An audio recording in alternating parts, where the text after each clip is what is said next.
नमस्कार, भारत लाइव देख रहे हैं आप। जैसा कि आप सभी जानते हैं कि तेजस्वी यादव ने ये क्या कह दिया कि 3 महीने में सरकार गिर जाएगी, अब इस पर अमल भी करना शुरू कर चुके हैं। आपको बता दें कि इसके कई कारण नज़र आ रहे हैं, जिसमें लगातार भारत लाइव आपको अपडेट दे रहा है। आपको बता दें कि तेजस्वी यादव ने अब जदयू के अंदर सेंधमारी शुरू कर दी है, और आपको बता दें कि ये सेंधमारी कोई छोटी मोटी नहीं है, बल्कि नीतीश कुमार के सबसे करीबी नेता को तेजस्वी यादव 1-2 दिनों में अपनी पार्टी का कमान देने वाले हैं। आपको बता दें कि पिछले लंबे समय से जेडीयू के अंदर जो झमेला चल रहा था, जो बवाल चल रहा था, वो अब थमने का नाम नहीं ले रहा है और खुल करके लोग सामने आ गए हैं। खास करके नीतीश कुमार जब दिल्ली में गए, 1 सप्ताह लोगों को समय मिला, तो इस बीच में बहुत सारे लोगों ने बहुत सारे अपने दोस्त और दुश्मनों से भेंट मुलाकात की, बातें की, और ये अवसर था जब तेजस्वी यादव पटना पहुंच गए थे और उन्होंने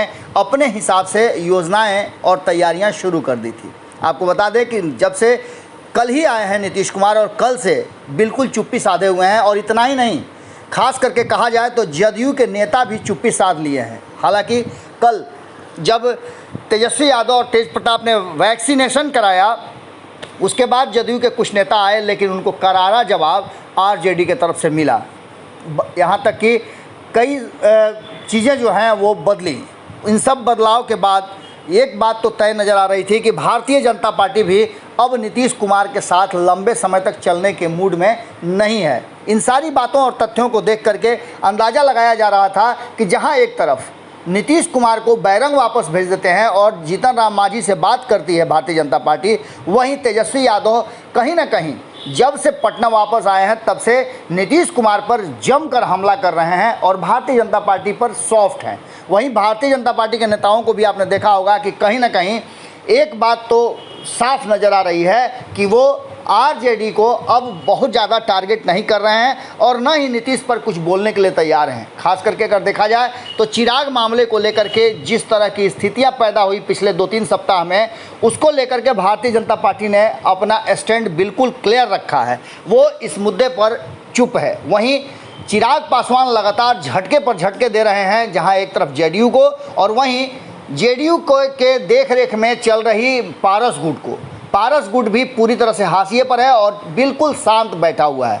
इन सारी बातों को लेकर के अब जिस तरह से तेजस्वी यादव ने सेंधमारी शुरू की है, उसे देखकर लग रहा है कि नीतीश कुमार के यहाँ सब कुछ ठीक ठाक नहीं चल रहा है। नीतीश कुमार के बहुत ही करीबी नेता थे मंजीत सिंह। मंजीत सिंह को आप जानते होंगे, बैकुंठपुर से विधायक रहे हैं और इस बार भी उन्होंने बागी होकर के चुनाव लड़ा था। हालांकि इस बात को लेकर के भारतीय जनता पार्टी और जदयू के बीच में तल्खियां भी थी, क्योंकि वहां पर वर्तमान विधायक भारतीय जनता पार्टी के थे मिथिलेश तिवारी के सामने जदयू के ये मंजीत कुमार सिंह, जो कि नीतीश कुमार के बहुत करीबी हैं, वो खड़ा हुए थे। 2015 के चुनाव में भी इसी तरह का माहौल पैदा किया गया था। नीतीश कुमार नहीं चाहते थे कि मिथिलेश तिवारी चुनाव लड़ें और उन्होंने वहाँ पर अपने सबसे मजबूत दावेदार, जो उस समय के विधायक थे मंजीत सिंह, उन्हें टिकट दिया था। लेकिन मंजीत सिंह की हार हुई और मिथिलेश तिवारी वहां से चुनाव जीत गए थे 2015 में। 2020 में भी वही स्थिति पैदा हो गई और कहीं ना कहीं मंजीत सिंह को सह मिला जेडीयू का और वो चुनाव में उतर गए। ऐसी स्थिति में भारतीय जनता पार्टी को बड़ा झटका लगा।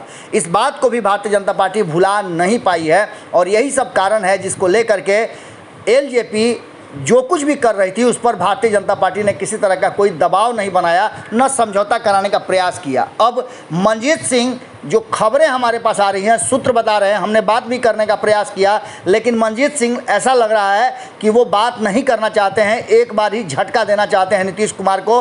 और कहा जा रहा है कि 5 तारीख से पहले कभी भी मंजीत सिंह हिस्सा हो सकते हैं आरजेडी का और उन्हें बड़ी जिम्मेवारी मिलेगी। अब आप समझ सकते हैं कि बड़ी जिम्मेवारी में जो लगातार ये चर्चाएं चल रही थी कि कहीं ना कहीं जेडीयू के कई विधायक जो हैं वो नाराज़ चल रहे हैं, कई लोग जो चुनाव हारे हैं वो भी नाराज़ चल रहे हैं। इन सारे लोगों को लाने की जिम्मेवारी आरजेडी में मंजीत सिंह को दी जा सकती है। क्या होगा ये तो भविष्य के गर्भ में है, लेकिन मंजीत सिंह से हम बात करने का प्रयास किए, वो बात नहीं करना चाहते हैं। ये बातें भी पक्की है कि वो अब अपना रास्ता बदलने वाले हैं और तेजस्वी यादव के साथ वो नई पारी की शुरुआत करेंगे, ऐसा लगभग फाइनल हो चुका है। जैसे ही इस खबर पर कोई अपडेट आता है फिर आपके साथ हम जुड़ते हैं। धन्यवाद। अगर ये वीडियो पसंद आई और वह बिहार के राजनीति और बिहारियत से सरोकार रखेनी तो सब्सक्राइब बटन दबा के चैनल के सब्सक्राइब कर ली। ओजे एगो घंटी बा, ओकरा बटन दबा देला से कुल सटीक और मारक खबर रुआ मुफ्त में मिल जाई। अगर रुआ पत्रकारिता के हमनी के नया प्रयोग में सहयोग कर चाहतानी तो ज्वाइन बटन दबा दी। पेटीएम नंबर नोट कर ली 9386816700। धन्यवाद।